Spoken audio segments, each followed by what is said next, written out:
আপনি কি কখনো খেয়াল করেছেন কিছু মানুষ খুব বেশি ইনকাম না করেও ধীরে ধীরে টাকা জমিয়ে ফেলে, আর কিছু মানুষ অনেক ভালো ইনকাম করেও মাসের শেষে প্রায় খালি হয়ে যায়? পার্থক্যটা সবসময় ইনকামে নয়, অনেক সময় পার্থক্যটা থাকে অভ্যাসে।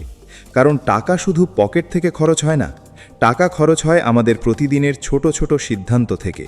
আর বিজ্ঞান বলছে মানুষের জীবনের প্রায় 40% কাজ হয় অভ্যাসের মাধ্যমে।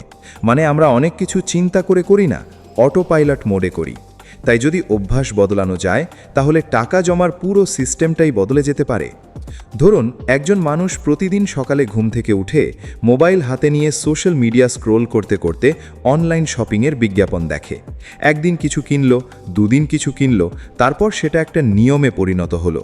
সে বুঝতেও পারছে না তার মস্তিষ্ক একটা রিওয়ার্ড লুপে ঢুকে গেছে। বিজ্ঞান এটাকে বলে ডোপামিন সাইকেল। যখন আমরা নতুন কিছু কিনি তখন মস্তিষ্কে সাময়িক আনন্দ তৈরি হয়।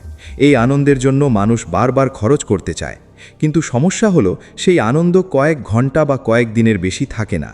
তারপর আবার নতুন কিছু চাই, এভাবেই টাকা বের হতে থাকে। কিন্তু একই বিজ্ঞান আবার বলে এই লুপ যদি বদলে দেওয়া যায় তাহলে মানুষ খরচের বদলে সেভিং থেকেও আনন্দ পেতে শুরু করে। মানে মস্তিষ্ককে নতুনভাবে ট্রেনিং দেওয়া যায়। ধরুন আপনি প্রতিদিন 50 টাকা করে আলাদা একটা বাক্সে রাখছেন। প্রথমে মনে হবে এটা তেমন কিছু না, কিন্তু কয়েকদিন পরে যখন দেখবেন টাকা জমছে তখন মস্তিষ্ক সেই জমার মধ্যেও এক ধরনের স্যাটিসফ্যাকশন অনুভব করবে। এটাকেই বলে পজিটিভ ফাইন্যান্সিয়াল হ্যাবিট। বিজ্ঞানীরা একটা জিনিস নিয়ে অনেক গবেষণা করেছেন, যার নাম ডিলেড গ্র্যাটিফিকেশন। সহজ ভাষায় এখন ছোট আনন্দ ছেড়ে ভবিষ্যতের বড় লাভের জন্য অপেক্ষা করা। একটা বিখ্যাত পরীক্ষায় ছোট বাচ্চাদের সামনে মার্শম্যালো রাখা হয়েছিল। বলা হয়েছিল এখনই খেলে একটা পাবে, কিন্তু কিছুক্ষণ অপেক্ষা করলে দুটো পাবে। যারা অপেক্ষা করতে পেরেছিল তাদের ভবিষ্যৎ জীবনে ডিসিপ্লিন, ফাইন্যান্স এবং ক্যারিয়ারে তুলনামূলক ভালো ফল দেখা গিয়েছিল। অর্থাৎ নিজেকে কন্ট্রোল করার ক্ষমতা ভবিষ্যতের আর্থিক অবস্থার সঙ্গে গভীরভাবে জড়িত। আজকের পৃথিবীতে সবচেয়ে বড় সমস্যা হলো সব কিছু খুব সহজে পাওয়া যায়। এক ক্লিকে খাবার, এক ক্লিকে ইএমআই, এক ক্লিকে লোন, এক ক্লিকে শপিং। ফলে মানুষের মস্তিষ্ক ধীরে ধীরে ইনস্ট্যান্ট রিওয়ার্ডে অভ্যস্ত হয়ে যাচ্ছে। আপনি কিছু দেখলেন, সঙ্গে সঙ্গে কিনে ফেললেন। কিন্তু বিজ্ঞান বলছে যত বেশি মানুষ তাৎক্ষণিক আনন্দের পেছনে দৌড়াবে তত তার দীর্ঘমেয়াদী আর্থিক স্থিতি দুর্বল হবে। এখন প্রশ্ন হলো অভ্যাস বদলাবে কিভাবে? কারণ শুধু আজ থেকে খরচ কমাবো বললেই তো হয় না। বিজ্ঞান বলছে উইল পাওয়ার বা ইচ্ছা শক্তি খুব সীমিত। মানে আপনি কয়েকদিন জোর করে কন্ট্রোল করতে পারবেন, কিন্তু পরে আবার আগের অবস্থায় ফিরে যাওয়ার সম্ভাবনা থাকে। তাই সফল মানুষরা শুধু ইচ্ছা শক্তির ওপর ভরসা করে না, তারা সিস্টেম তৈরি করে। যেমন ধরুন আপনি যদি স্যালারি পাওয়ার সঙ্গে সঙ্গে 20% টাকা অন্য অ্যাকাউন্টে অটো ট্রান্সফার করে দেন, তাহলে আপনাকে প্রতিদিন সিদ্ধান্ত নিতে হবে না যে আজ সেভ করব কিনা। সিস্টেম নিজে থেকেই কাজ করবে। এটাকে বলে automation bias for good habits, অর্থাৎ ভালো অভ্যাসকে অটোমেটিক করে দেওয়া। আরেকটা গুরুত্বপূর্ণ বিষয় হলো এনভায়রনমেন্ট ডিজাইন। আপনার চারপাশ আপনার খরচের ওপর অনেক প্রভাব ফেলে। যদি আপনার বন্ধুমহল সবসময় নতুন ফোন, নতুন জামা, নতুন রেস্টুরেন্ট নিয়ে কথা বলে, তাহলে আপনিও অবচেতনভাবে সেই জীবনযাত্রার দিকে টান অনুভব করবেন। এটাকে বলে সোশ্যাল প্রুফ এফেক্ট। মানুষ স্বাভাবিকভাবেই আশেপাশের মানুষকে অনুসরণ করে। তাই যদি আপনি টাকা জমাতে চান তাহলে এমন কন্টেন্ট, এমন মানুষ এবং এমন পরিবেশের কাছে থাকতে হবে যা আপনাকে ডিসিপ্লিন শেখায়। বিজ্ঞান আরও বলে মানুষ যখন স্ট্রেসে থাকে তখন বেশি ইম্পালসিভ খরচ করে, কারণ স্ট্রেসের সময় মস্তিষ্ক দ্রুত আনন্দ খোঁজে। তাই অনেক মানুষ মন খারাপ হলে শপিং করে, বেশি খায়, অপ্রয়োজনীয় জিনিস কেনে। এটা আসলে ইমোশনাল কোপিং। তাই শুধু টাকা ম্যানেজ করলেই হবে না, ইমোশনও ম্যানেজ করতে হবে। অনেক সময় মানসিক শান্তি বাড়লে খরচ নিজে থেকেই কমে যায়। একটা মজার বিষয় হলো গবেষণায় দেখা গেছে ক্যাশ দিয়ে টাকা খরচ করলে মানুষ বেশি সচেতন থাকে, কিন্তু ইউপিআই বা কার্ড দিয়ে খরচ করলে অনেক সময় বুঝতেই পারে না কত খরচ হয়ে গেল। কারণ ডিজিটাল পেমেন্টে পেইন অফ পেইং কম অনুভূত হয়, মানে টাকা চলে যাওয়ার ব্যথাটা কম লাগে। তাই যদি আপনি খুব বেশি অপ্রয়োজনীয় খরচ করেন, মাঝে মাঝে ক্যাশ ব্যবহার করা আপনার খরচ কমাতে সাহায্য করতে পারে। এখন ভাবুন একজন মানুষ প্রতিদিন 200 টাকা করে অপ্রয়োজনীয় খরচ কমালো। প্রথমে মনে হবে এটা খুব ছোট ব্যাপার, কিন্তু এক বছরে সেটা 73,000 টাকার বেশি হয়ে যেতে পারে। আর যদি সেই টাকা ইনভেস্ট করা যায় তাহলে কয়েক বছরে সেটা আরও বড় আকার নিতে পারে। অর্থাৎ টাকা জমার শুরু বড় অঙ্ক থেকে হয় না, শুরু হয় ছোট অভ্যাস থেকে। আরেকটা গুরুত্বপূর্ণ বিষয় হলো পরিচয় বা আইডেন্টিটি। বিজ্ঞানীরা বলেন মানুষের আচরণ সবচেয়ে বেশি বদলায় তখন যখন সে নিজের পরিচয় বদলাতে শুরু করে। যদি আপনি নিজেকে সবসময় আমি তো টাকা জমাতে পারি না বলে ভাবেন, তাহলে আপনার মস্তিষ্কও সেই অনুযায়ী কাজ করবে। কিন্তু যদি আপনি ভাবতে শুরু করেন আমি একজন ডিসিপ্লিনড মানুষ, আমি ভবিষ্যতের জন্য টাকা জমাই, তাহলে ধীরে ধীরে আপনার কাজও বদলাতে শুরু করবে। ধরুন একজন মানুষ প্রতিদিন বাইরে চা খায়, প্রতিদিন হয়তো 20 বা 30 টাকা। শুনতে খুব ছোট লাগে, কিন্তু বছরের শেষে সেটা হাজার হাজার টাকায় পৌঁছে যায়। এখন বিজ্ঞান বলে মানুষ ছোট খরচকে গুরুত্ব দেয় না, কারণ মস্তিষ্ক বড় ক্ষতিকে বেশি গুরুত্ব দেয়। এটাকে বলে স্মল লিক এফেক্ট। ছোট ছোট লিক মিলেই বড় ক্ষতি তৈরি করে।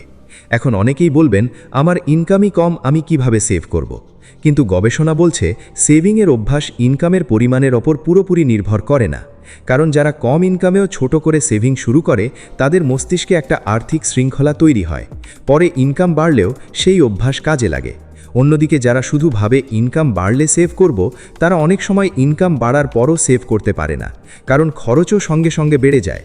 এটাকে বলে লাইফস্টাইল ইনফ্লেশন। আপনি খেয়াল করলে দেখবেন অনেক মানুষ বেতন বাড়ার সঙ্গে সঙ্গে নতুন ইএমআই, নতুন খরচ, নতুন লাইফস্টাইল যোগ করে। ফলে আয় বাড়লেও সেভিং বাড়ে না, কারণ সমস্যা ইনকামে নয়, সমস্যা অভ্যাসে। বিজ্ঞান আরও বলে গোল ভিজুয়ালাইজেশন মানুষকে ডিসিপ্লিন করতে সাহায্য করে। যদি আপনি শুধু টাকা জমাতে হবে ভাবেন, তাহলে মোটিভেশন কম থাকবে। কিন্তু যদি আপনার সামনে পরিষ্কার লক্ষ্য থাকে, যেমন নিজের বাড়ি, পরিবারের সুরক্ষা, বাবা মায়ের চিকিৎসা বা ফাইন্যান্সিয়াল ফ্রিডম, তাহলে মস্তিষ্ক সেই লক্ষ্যকে বাস্তব মনে করতে শুরু করে। তখন সেভিং শুধু কষ্ট মনে হয় না, একটা অর্থপূর্ণ কাজ মনে হয়। আরেকটা শক্তিশালী টেকনিক হলো হ্যাবিট স্ট্যাকিং, মানে পুরনো অভ্যাসের সঙ্গে নতুন ভালো অভ্যাস যোগ করা। যেমন প্রতিদিন সকালে চা খাওয়ার পর সঙ্গে সঙ্গে 20 টাকা সেভিং বাক্সে রাখবেন, বা রাতের খাবারের পরে 5 মিনিট খরচ লিখে রাখবেন। এতে নতুন অভ্যাস তৈরি করা সহজ হয়। অনেকেই মনে করেন টাকা জমাতে হলে জীবনের সব আনন্দ ছেড়ে দিতে হবে, কিন্তু বিজ্ঞান বলছে অতিরিক্ত রেস্ট্রিকশন অনেক সময় উল্টো ফল দেয়। মানুষ কিছুদিন কন্ট্রোল করে, তারপর একসঙ্গে অনেক খরচ করে ফেলে। তাই ব্যালেন্স দরকার। ছোট ছোট আনন্দ থাকবে, কিন্তু পরিকল্পনা ছাড়া খরচ নয়। একটা গুরুত্বপূর্ণ বিষয় হলো ডিসিশন ফাটিগ। দিনে যত বেশি সিদ্ধান্ত নিতে হয়, মানুষ তত ক্লান্ত হয়ে পড়ে, আর ক্লান্ত অবস্থায় মানুষ সাধারণত সহজ পথ বেছে নেয়। তাই রাতের দিকে অনলাইন শপিং বা অপ্রয়োজনীয় খরচ বেড়ে যায়, কারণ তখন মস্তিষ্কের কন্ট্রোল কমে যায়। তাই গুরুত্বপূর্ণ আর্থিক সিদ্ধান্ত ক্লান্ত অবস্থায় না নেওয়াই ভালো। বিজ্ঞান আরও বলে মানুষ যখন নিজের প্রগ্রেস দেখতে পায় তখন সে বেশি মোটিভেটেড থাকে। তাই সেভিং ট্র্যাকার, চার্ট বা ছোট লক্ষ্য তৈরি করা খুব কার্যকর। ধরুন আপনি একটা লক্ষ্য নিলেন, প্রথম 10,000 টাকা সেভ করবেন। যখন দেখবেন ধীরে ধীরে সেই টাকার পরিমাণ বাড়ছে, তখন মস্তিষ্ক আপনাকে চালিয়ে যেতে উৎসাহ দেবে। অনেক সফল মানুষ একটা নিয়ম মেনে চলে, পে ইয়োরসেলফ ফার্স্ট, মানে খরচের পরে যা বাঁচবে তা সেভ নয়, বরং সেভিং করার পরে যা থাকবে তা খরচ।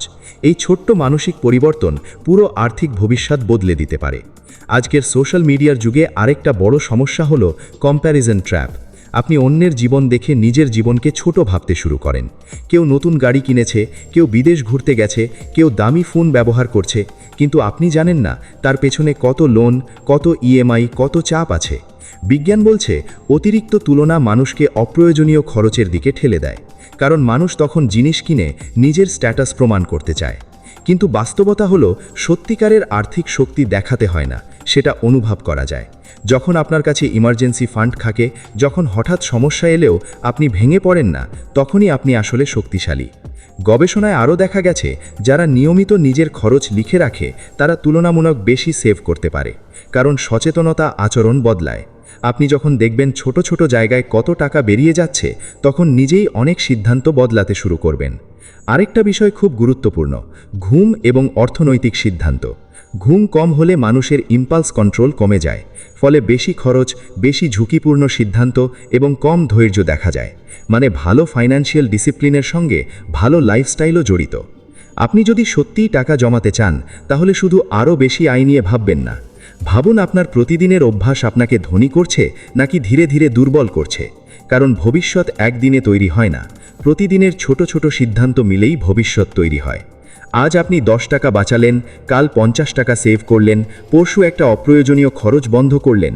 এই ছোট কাজগুলোই কয়েক বছর পরে বিশাল পার্থক্য তৈরি করতে পারে। বিজ্ঞান বলছে মানুষের মস্তিষ্ক পরিবর্তন হতে পারে, নতুন অভ্যাস তৈরি হতে পারে, আর্থিক জীবনও বদলাতে পারে, কিন্তু তার জন্য দরকার ধারাবাহিকতা। কারণ টাকা জমা শুধু ব্যাংক ব্যালেন্সের খেলা নয়, এটা মানসিকতার খেলা, এটা ডিসিপ্লিনের খেলা, এটা ভবিষ্যতের জন্য আজকে ছোট ছোট ত্যাগ করার খেলা। আর সত্যিটা হলো, বড় পরিবর্তন অনেক সময় বড় সিদ্ধান্ত থেকে আসে না, আসে প্রতিদিনের ছোট শান্ত নিয়মিত অভ্যাস থেকে।